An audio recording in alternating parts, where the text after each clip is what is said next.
Good evening, everybody. I don't know where you're all from, but I am I'm in the northwest suburbs of Chicago, Illinois, and here it has been hot as heck. But I am one of those people. My house is sub-zero, so I'm here in my office with a blanket wrapped around my shoulders, and that's the way I like it. So I thought I would check in with you today to discuss our upcoming paper. And this is actually a continuation of the paper you started in Patho 1.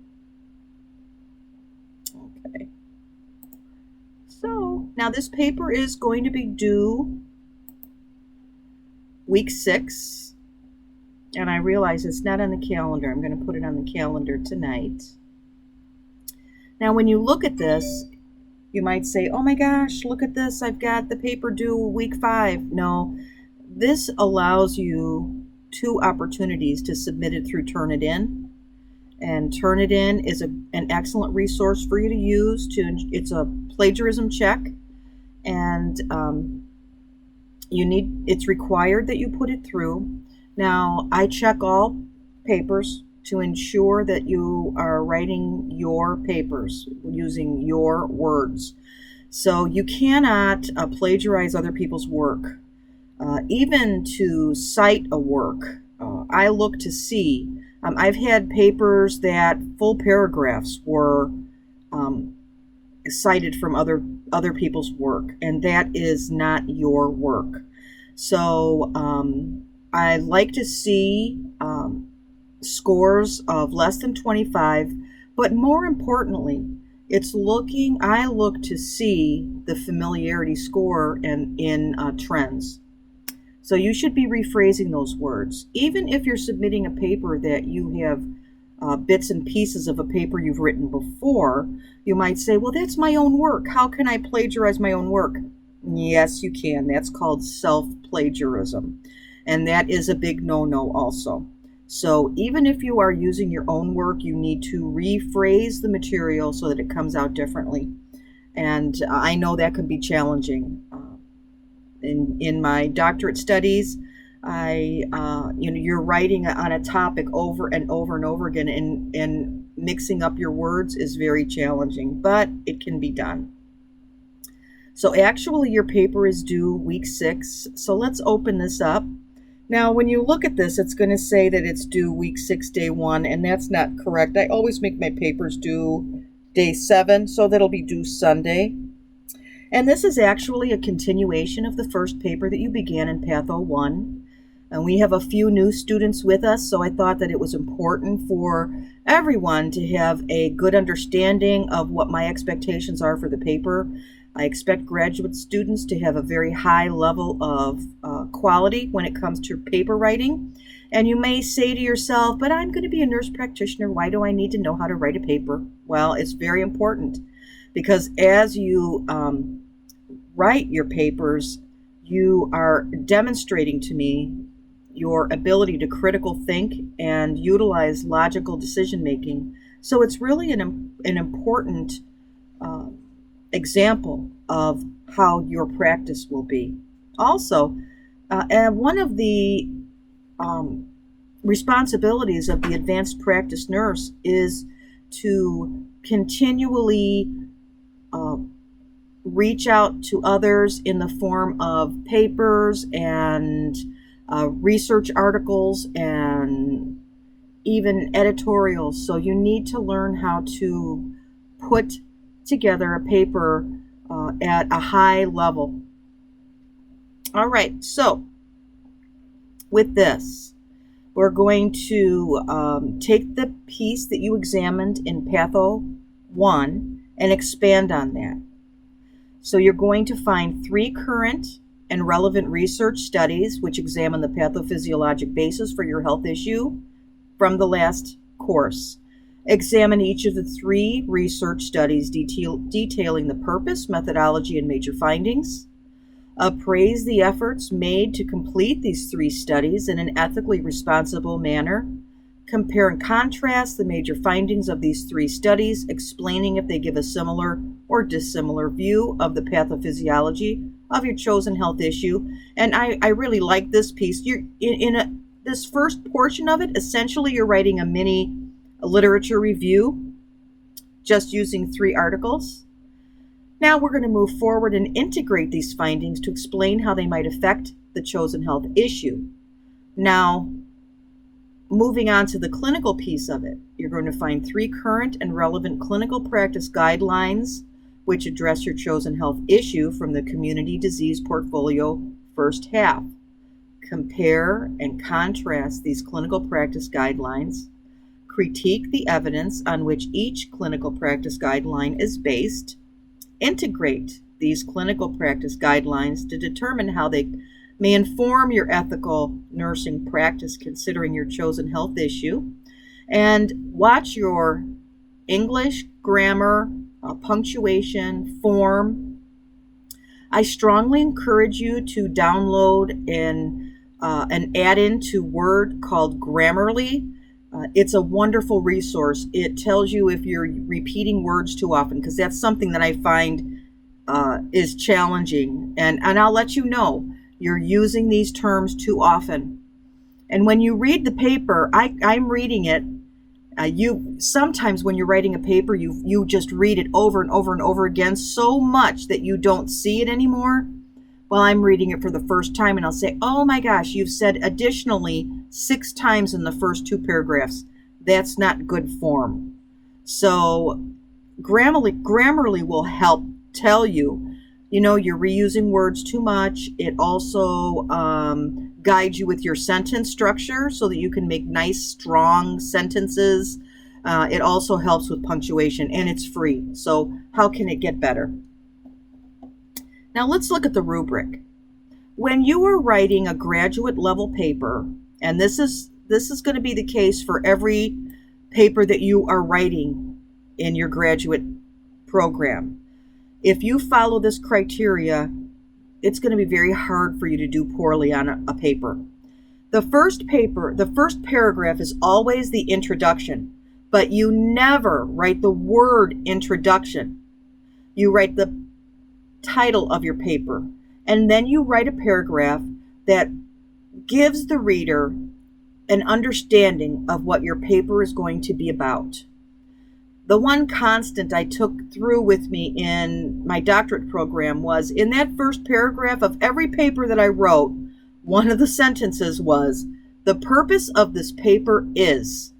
So that first paragraph should give the reader a good understanding of what the content of your paper is going to be.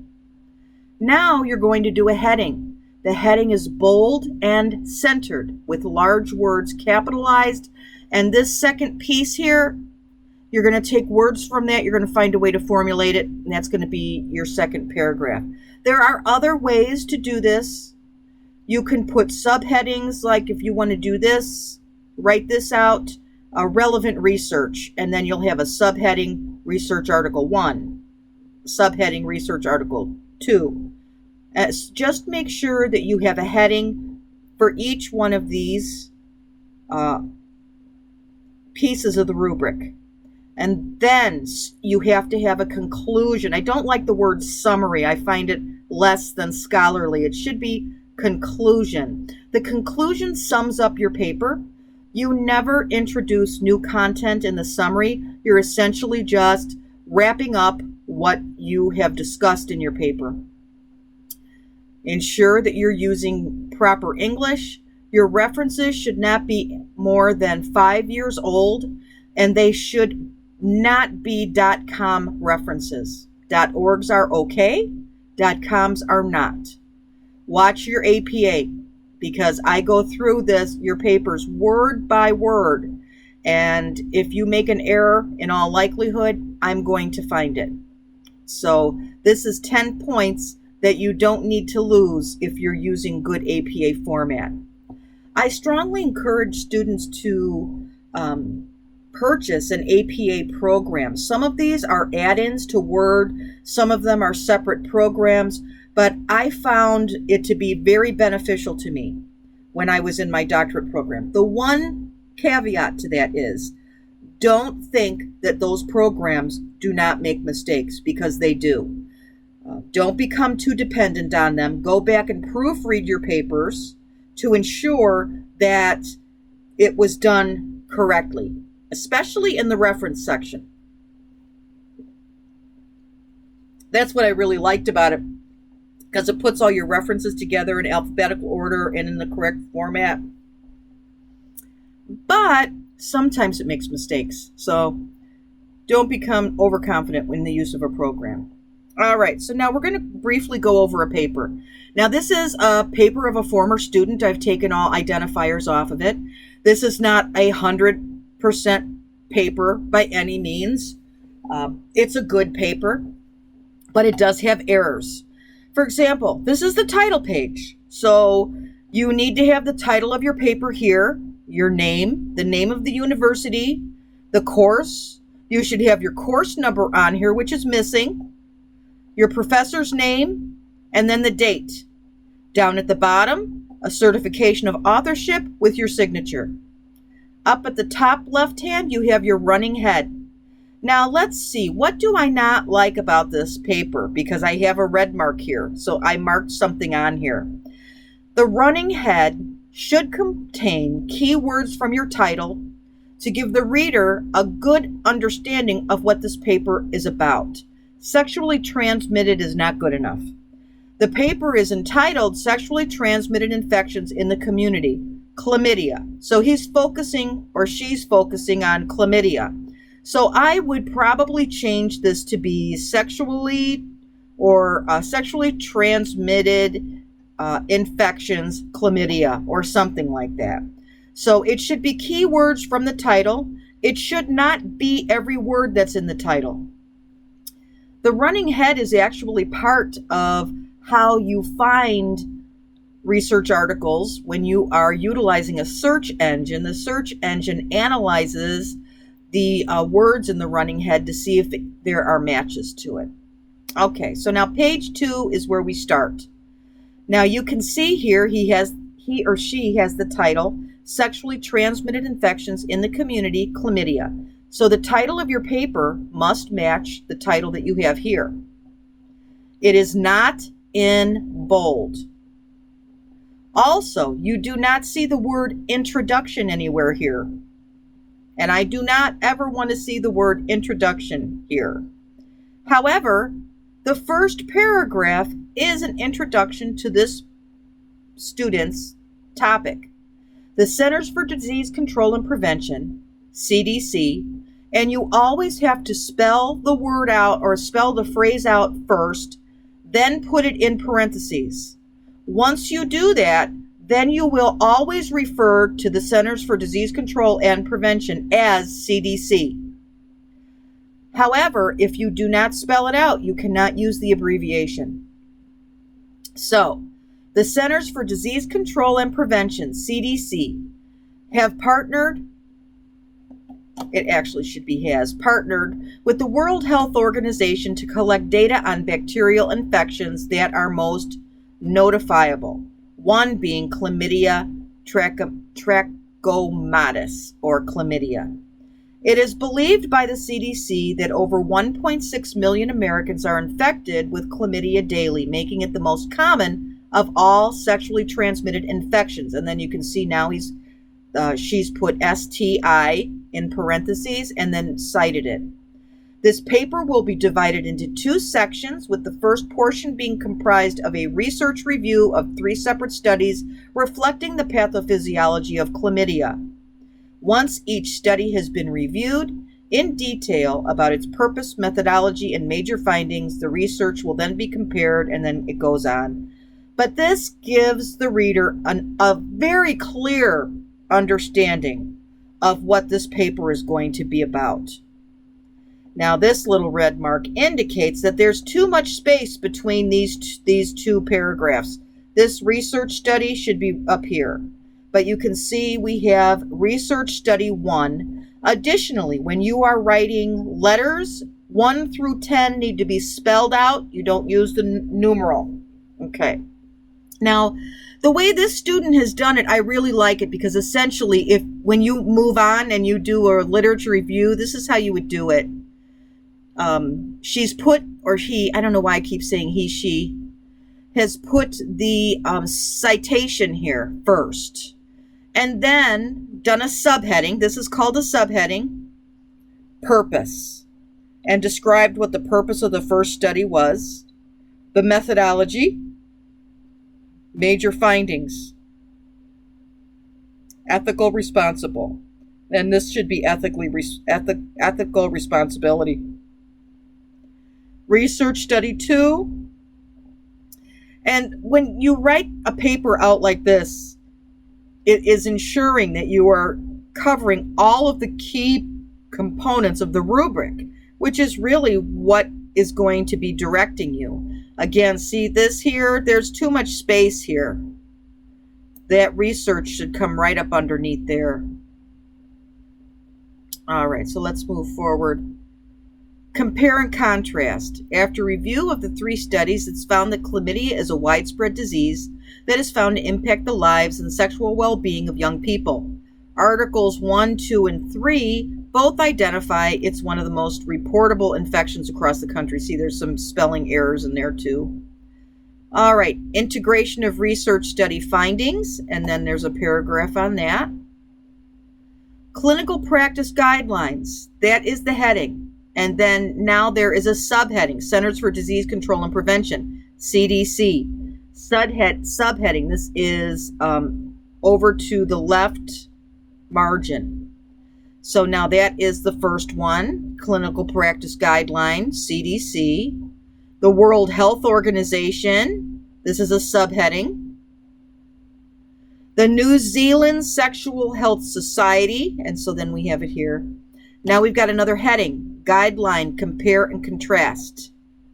So now the author has compared and contrasted the 3 guidelines.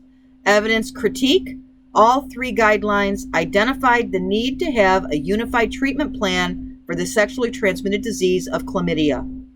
The CDC identified the growing numbers of infection in the United States, and blah, blah, blah goes on.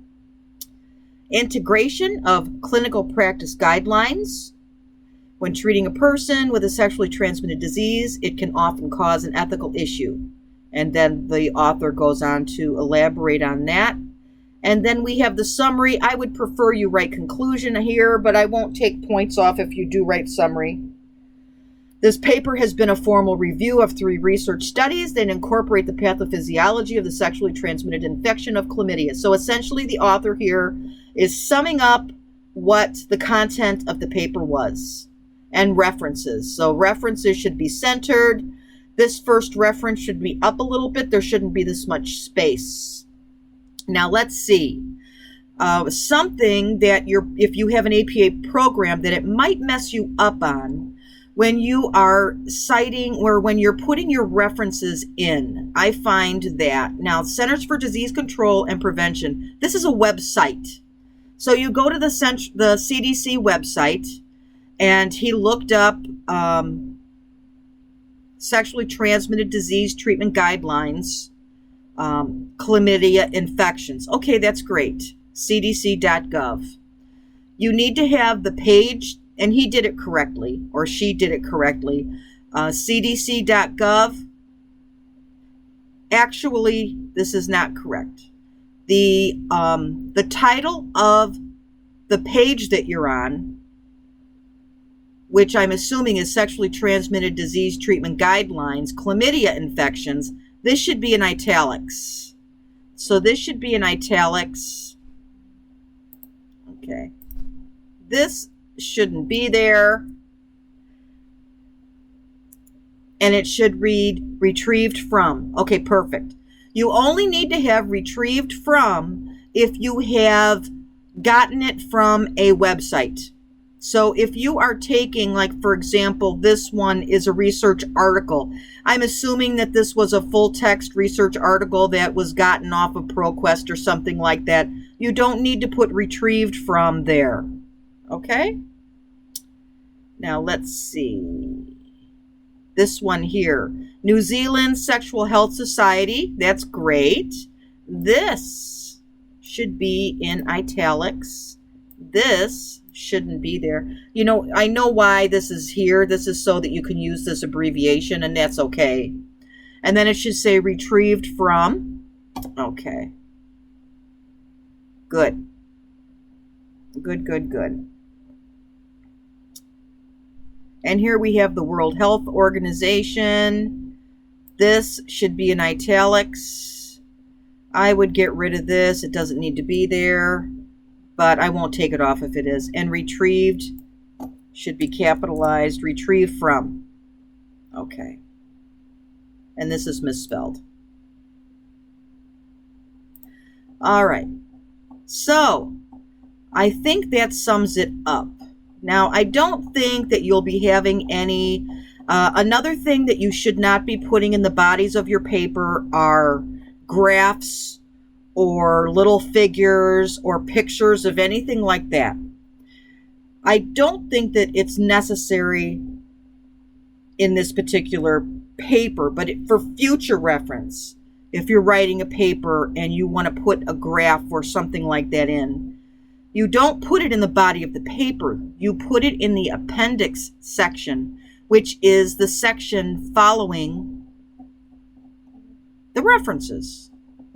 But we won't go into that in any more depth tonight because you aren't going to need to use that with this paper. Okay? So I hope that this little exercise will be helpful to you and kind of allay some of the anxiety that comes with writing a paper. If you have any questions or concerns, please reach out to me and I'll do whatever I can to help you. Have a good evening.